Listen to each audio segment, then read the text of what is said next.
24 अवतारों को स्मरण किए, उनको वंदन प्रणाम किए। आगे कहते हैं स्वामी श्री प्रियादास जी महाराज, जीते अवतार सुख सागर न पारावार, करई विस्तार लीला जीवन उद्धार को। करई विस्तार लीला जीवन उद्धार को। जीते अवतार सुख सागर न पारावार। जीते अवतार सुख सागर न पारावार। जीते माने जितने अवतार हैं सभी सुख के सागर हैं, और ऐसे सुख के सागर हैं कि उस सुख की कोई सीमा नहीं है, ना पारावार। अर्थात सभी अवतारों के नाम रूप लीला धाम ये सुख के सागर हैं, और उस सुख सागर की कोई सीमा नहीं है। करई विस्तार लीला जीवन उद्धार को। जीवन को उद्धार के लिए, जीवों के उद्धार के लिए भगवान सभी अवतारों में लीला का विस्तार किए हैं।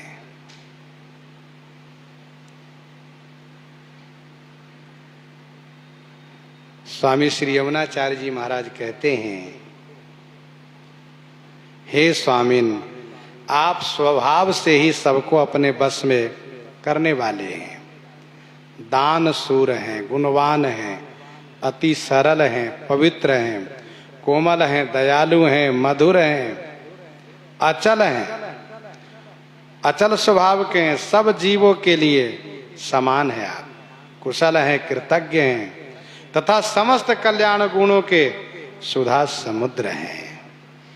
हे भगवान, वैदिक ऋचाएं आपके एक एक गुण की अवधि को प्राप्त करने की कामना से ब्रह्मा से भी ऊपर श्रेष्ठ पुरुषों की कल्पना तथा एक एक से सतगुण आनंद की अधिकता की सदा कल्पना करती रही है, किंतु उन्हें अपने उद्योग से विरत होना पड़ा। अर्थात एक एक गुण की अवधि को वेदवाणी नहीं पा सके। शारद शेष महेश विधि आगम निगम पुराण, नेति नेति कही जा सुगुण करहि निरंतर गान। चिदानंदमय देह तुम्हारी विगत विकार जानय अधिकारी। जाहि रूप माझ मन लागई, जाको पागई तही जागई ही ये भाव वही। पावई कौन पार को, जागई ही ये भाव वही। पावई कौन पार को, जाहि रूप माझ मन लागई, जाको पागई तही। जाको रूप माझ मन लागई। जाको माने जिनको, जाहि रूप माझ मन लागे, जिस भक्त को भगवान के जिस रूप में मन लग गया। देखो भगवान का सब रूप मनमोहक है, अब जिनको जो रूप प्रिय लग जाए, ताही जागे ही ये भाव, उसी में उनके हृदय में प्रेम भाव उत्पन्न जग जाता है। और पावई कौन पार है, इतना उन्हें सुख मिलता है कि उसको कोई पार नहीं पा सकता। जाही रूप माझ मन लागई, महादेव अवगुण भवन, विष्णु सकल गुण धाम, जही कर मन रम जाहि सन, तेहि तेहि सन काम। जिनको जो रूप अच्छा लग जाए, किसी को मत्स्य अच्छे लगते हैं, किसी को कच्छप अच्छे लगते हैं, किसी को बाराह अच्छे लगते हैं, किसी को नरसिंह अच्छे लगते हैं, किसी को परशुराम अच्छे लगते हैं, तो बाकी तो श्री राम कृष्ण तो प्राय सबको अच्छे लगते ही हैं। जाही रूप माझ मन लागई, जाको पागई तही, जही कर मन रम जाए। जिसको जहां मन लग जाए वही प्रिय लगता है। कभी कभी कुछ लोग कहते बताओ अमुक व्यक्ति तो बिल्कुल बदसूरत है, उनको कैसे वो प्रिय लग रहा है? भाई उनसे पूछो, उनको वही प्रिय लग रहा है। उनके सामने चाहे जितना सुंदर खड़े कर दीजिए, उनको नहीं अच्छा लग सकता है। जाई जय कर मन राम जाय सन, तेही तेही सन काम। एक फकीर थे, फक्कर, शाही रहने वाला फकीर। एक दिन शाहजादे राजकुमार की सवारी निकली। फकीर की दृष्टि शाहजादे पर पड़ी। देखा, आहा, ऐसा सौंदर्य, अभूतपूर्व सौंदर्य। फिर तो उनके पीछे लग गए और बार बार देखा करें, उन्हीं को देखा करें। यह बात औरों को अच्छी नहीं लगी। लोग उनको किनारे करे, है बाबा ये किनारे हो जाओ, और किनारे हो जाए, फिर सामने आकर देखे, निहारा करें, क्योंकि उनको शहजादे बहुत प्रिय लग रहे हैं। अभूतपूर्व सौंदर्य उसमें था और उनका मन उनमें रम गया। तो राजकुमार के सेवक ने कहा, राजकुमार ये बाबा जी आपको बहुत देखा करते हैं, इनको मना करिए। तो राजकुमार ने मना किया, कहा सुनो मेरी ओर मत देखा करो। कहा अच्छा ठीक है, क्योंकि बहुत प्रिय लग रहे हैं इसलिए कुछ विवाद तो कर नहीं सकते, फिर देख रहे हैं। तो राजकुमार के एक दूसरे सेवक ने कहा इनको दो चार डंडा लगवाइए तब इनके दिमाग ठिकाने लग जाए। तो राजकुमार ने कहा ठीक मारो। राजकुमार का आदेश हुआ शहजादे का और उन पर डंडा बरस गया। उनको चोट आ गई, घाव बन गया। चोट आ गई, घाव बन गया। फकीर ने शहजादे के पिता राजा के पास फरियाद किया, महाराज आप न्याय प्रिय हैं, हमने सुना है कि आप निष्पक्ष न्याय करते हैं। क्या कभी आपके अपने कोई अपराध करता हो तो उसके लिए भी आप न्याय करते आए हैं? राजा ने कहा इतिहास गवाह है कि मैं अपनों को भी नहीं छोड़ता, उनको भी दंडित करता हूं। फकीर ने कहा महाराज तो आपसे मेरी ये प्रार्थना है कि आप अपने शहजादे से पूछिए उन्होंने मुझे क्यों पिटवाया। देखिए महाराज मुझे घाव बन गया है, मैं कैसे रहूंगा। राजा ने पूछा क्यों राजकुमार तुमने इन फकीर को क्यों पिटवाया? तो उसने कहा पिताजी ये मेरी ओर बहुत देखता है इसलिए मैंने पिटवाया। तो पिताजी को बड़ा संतोष हुआ, चलो मेरा बेटा ऐसा तभी तो देखते हैं फकीर। फकीर मतलब संसार से विरक्त सन्यासी, और फक्कर रहने वाले वे तो जल्दी किसी को देखते नहीं है। देखने का मतलब मेरे बेटे में सौंदर्य ऐसा है। अच्छा अच्छा ठीक है। तो राजकुमार तुमने ये पिटवाया अच्छा नहीं किया, बाबा जी हैं ये फक्कर हैं फकीर हैं। सुनो जब तक इनके घाव ठीक ना हो जाए तब तक तुम इनकी सेवा करोगे। फिर तो वे फकीर खुश हो गए, बहुत अच्छा हुआ। राज वैद्य से कहा गया सुनो वैद्य इनकी घाव ठीक करो। कहा ठीक है। अब राजमहल में प्रबंधन हुआ, अब उसकी सारी सेवा राजकुमार करेंगे और राजवैद्य उनका उपचार करेंगे। तो जैसे घाव ठीक होने वाले हो तैसे वह नाखून से घाव को खुरच दे। वैद्य परेशान, घाव ठीक ही नहीं हो रहा है, क्या बात है। वैद्य कहते हैं महाराज हम सब प्रकार से दवा दे रहे, घाव ठीक हो जाता फिर कैसे हो जाता है। जैसे देखा वो फकीर को लगे घाव ठीक हो गया है, वैसे रात्रि में सुबह शाम नाखून से घाव को तुरंत खुजला दे, खरोच दे, घाव ताजा कर दे। केवल उसका मकसद यही था कि राजकुमार मेरे पास रहे, इनको देखा करूं, इनको निहारा करूं, और कोई लक्ष्य नहीं। बादशाह ने उस राजा ने बुलाया, कहा सुनो फकीर तुम्हारे घाव क्यों नहीं ठीक हो रहे हैं। कहा महाराज आप मेरे मन की बात तो जानते हो, वैसे मैं फकीर हूं, झूठ तो बोलता नहीं हूं। मेरा मन आपके राजकुमार पर आ गया है और इनके बिना मुझे चैन मिलेगा नहीं, इनके बिना मैं रह सकता नहीं, इसीलिए मैं जानबूझकर अपने घाव को ताजा किए रहता हूं जिससे आपके राजकुमार मेरे पास रहे। राजा ने कहा क्यों राजकुमार, अपने साथ ही रहने दो, क्या नुकसान है, रहने दो, सम्मान पूर्वक फकीर हैं। राजकुमार ने कहा ठीक है, फिर तो हमेशा साथ रहने के लिए आदेश हो गया। तो कहने का भाव यह है कि जही कर मन रम जाई सन तेही तेही सन काम। दक्षिण में धनुषदास नाम का एक सज्जन था, वह रूप का आशिक था। सौभाग्यवश उसकी पत्नी बहुत रूपवती मिल गई। वह अपनी पत्नी को ही निहारा करता था और हद तब हो गई, सारी मर्यादाएं पार तब हो गई कि पत्नी जब कहीं निकले तो वह धनुषदास उसको देखते हुए पीछे की ओर चला करें, गिर जाएं, फिर उठकर खड़े हो जाएं और उसको देखा करें। ये हद हो गई।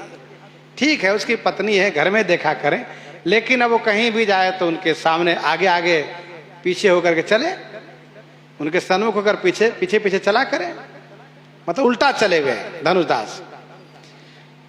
तो स्वामी श्री रामानुजाचार्य भगवान अपने शिष्यों के साथ वहीं पास में थे। उनके शिष्यों ने देखा, हंसना शुरू किया, देखो देखो अरे ये तो हद कर दिया, ऐसी कामुकता हमने कहीं देखी नहीं। बताओ अपनी पत्नी को ऐसे निहारा करता है, बिल्कुल सामने होकर के उल्टा चलता है। तो स्वामी जी की दृष्टि पड़ी, स्वामी जी को लगा कि है तो बहुत गलत। बुलाया स्वामी जी ने, कहा पास में उसको बुलाओ। तो स्वामी जी ने कहा सुनो मनुष्य हो, पशु नहीं हो। अरे मनुष्य की मर्यादा होती है, तुमने तो सारी मर्यादाएं तोड़ दी। बताओ थोड़ा भी तो शर्म करो, जरा भी लज्जा नहीं। पत्नी के सन्मुख होकर उल्टा चलते हो, तुम्हें शर्म नहीं आता। उसने हाथ जोड़कर कहा महाराज क्षमा कीजिएगा, मैं इनके रूप का आशिक हूं, इनका सौंदर्य मुझे इतना प्यारा लग गया है कि इनके सौंदर्य देखे बिना मैं रह नहीं सकता। तो स्वामी जी ने कहा इनसे यदि और अधिक सौंदर्य मिल जाए तो कहा महाराज मैं आपको वचन देता हूं, मैं वचन देता हूं, इनसे अधिक सुंदर मुझे दिखा दीजिए तो इनको छोड़ दूंगा, इनकी ओर देखूंगा नहीं, इनको याद भी नहीं करूंगा। वैसे भी ये अपमान भी करती रहती हैं, फिर भी मैं इनकी ओर देखा करता हूं क्योंकि मेरा मन इनके देखे बिना मानता नहीं। तो स्वामी जी को दया आ गई, भगवान रंगनाथ जी के मंदिर में इनको ले गए और रंगनाथ जी के सामने इनको खड़ा किया स्वामी श्री रामानुजाचार्य जी ने,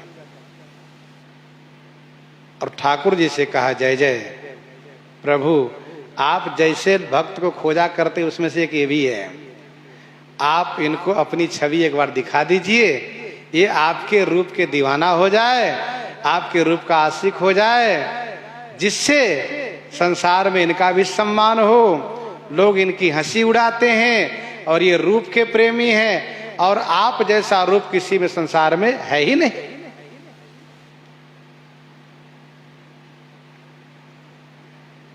अर्थात विष्णुचारी भुज विधि मुखचारी, विकट वेश मुख पंच पुरारी, अपर देवस को नाही, यह छवि सख पट तरिये जाही।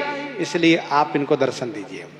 आद्य जगत गुरु स्वामी श्री रामानुजाचार्य भगवान ने भगवान श्री रंगनाथ जी से कहा है, श्री रंगनाथ भगवान इनको अपनी ऐसी छवि दिखा दिए कि धनुष दास फिर सचमुच ठाकुर जी के रूप के ऐसे दीवाने हो गए कि उन्होंने फिर संसार की ओर कभी मुड़ करके देखा ही नहीं। स्वामी प्रियादास जी कहते हैं, जाहि रूप माझ मन लागई जाको पागई तही, जागई ही ये भाव वोही पावई कौन पार को। सब ही है नित ध्यान करत, प्रकाश चित जैसे रंग पावै वित, जो पै जानै सार को।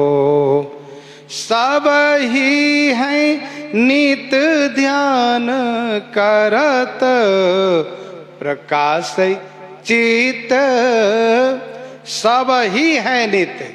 भगवान के सभी अवतार नित्य हैं।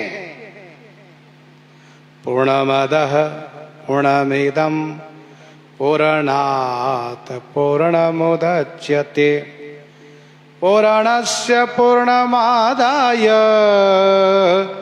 पूर्णमेवावशिष्यते।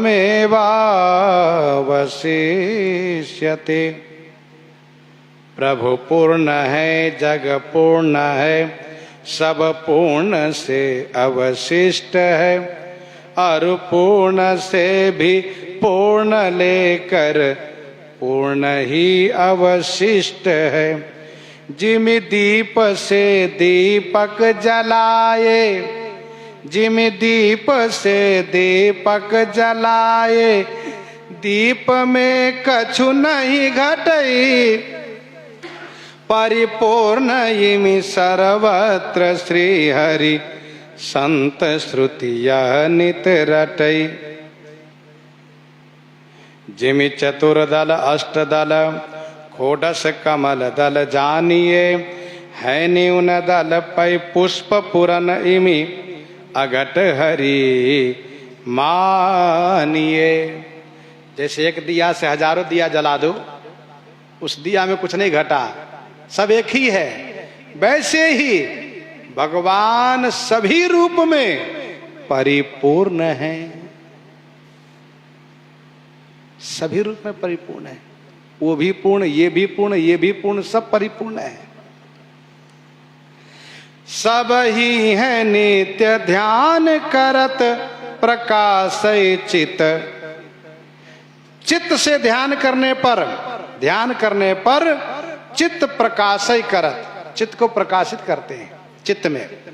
अर्थात भगवान के किसी भी अवतार के स्वरूप को ध्यान करने से भगवान का वह सत चिद आनंद ही चित्त में प्रकाशित होता है।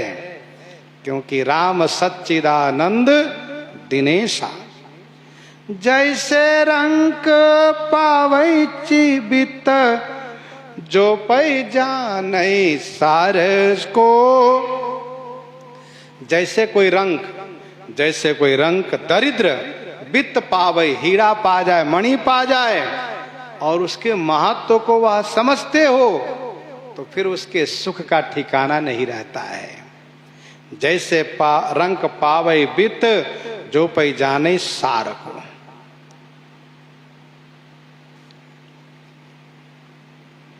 एक गरड़िया था, उसको बढ़िया हीरा मिला,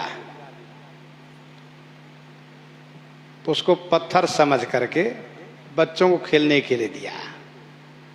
उसकी पत्नी ने एक दिन जो सब्जी बेचने वाला आया था उसको दे दिया, कहा लो भैया इस पत्थर को ले लो, इसके बदले में मुझे कुछ सब्जी दे दो। उसने सब्जी दिया।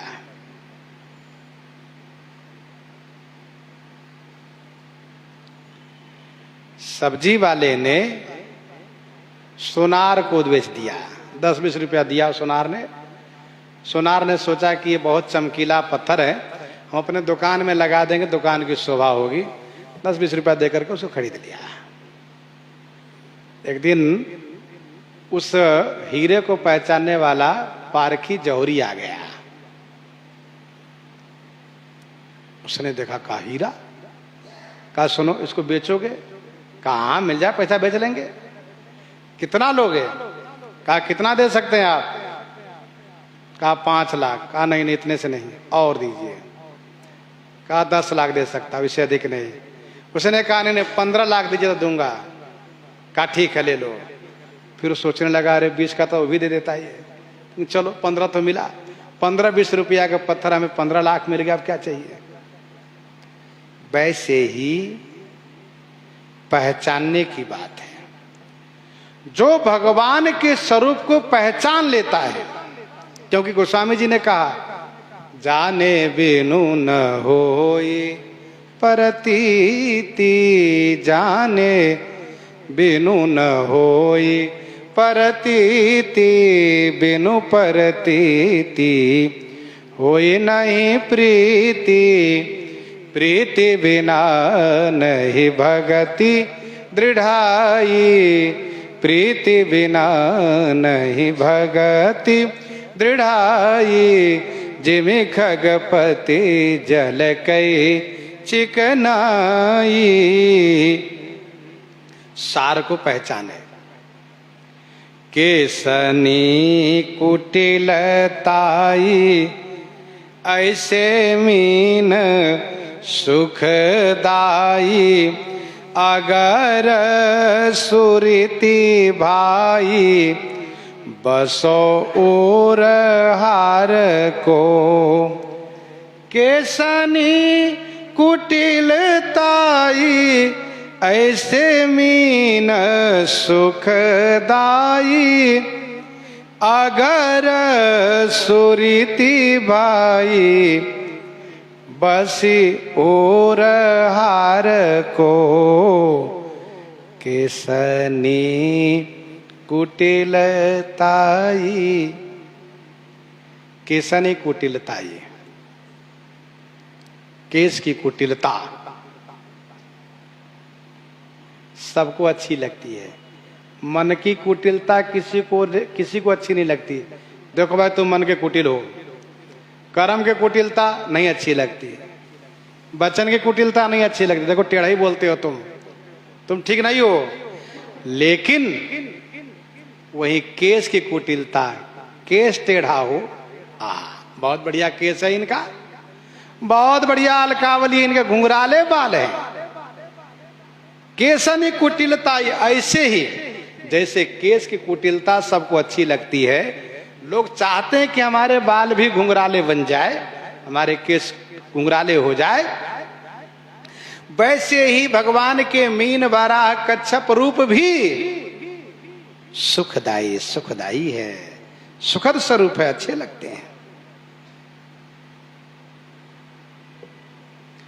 दुर्गुण कुटिलाई सदा, दुर्गुण कुटिलाई सदा, के समाज गुण होए, निंद्य मीन्य बाराह तनु बंद प्रभु ते सोए। जैसे और जगह कुटिलता निंदनीय है, लेकिन केस की कुटिलता प्रशंसनीय है, वैसे ही भले ही और मछली कछुआ बाराह निंदनीय शरीर हो, लेकिन भगवान जब उसमें अवतार लिए तो वह प्रशंसनीय वंदनीय है। मत्स्य भगवान, कच्छप भगवान, वराह भगवान। अगर सुरीति भाई बसोर हार को। स्वामी अग्रदास जी की यह सुंदर रीति मुझे अच्छी लगी। श्री प्रियादास जी कहते हैं, स्वामी प्रियादास जी कहते हैं कि श्री अग्रदास जी महाराज की यह सुंदर रीति मुझे अच्छी लगी, जो उन्होंने एक छप्पे में 24 अवतारों को वंदन प्रणाम किया। बसो उर हार सो। स्वामी प्रियादास जी कहते हैं वह हार मेरे हृदय में भी निवास करें। निज इष्ट का संबंध सच्चा ले समात्र है जहां, करता निछावरी प्रेम से, सर्वस्व निज प्रेमी तहां।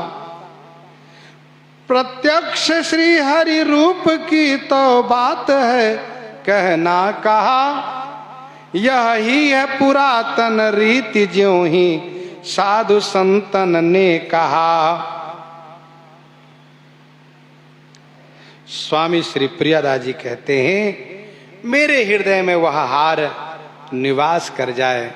इस प्रकार से स्वामी प्रियादास जी गायन किए। इन्हीं के साथ आज सीताराम सीताराम सीता राम सीताराम सीता।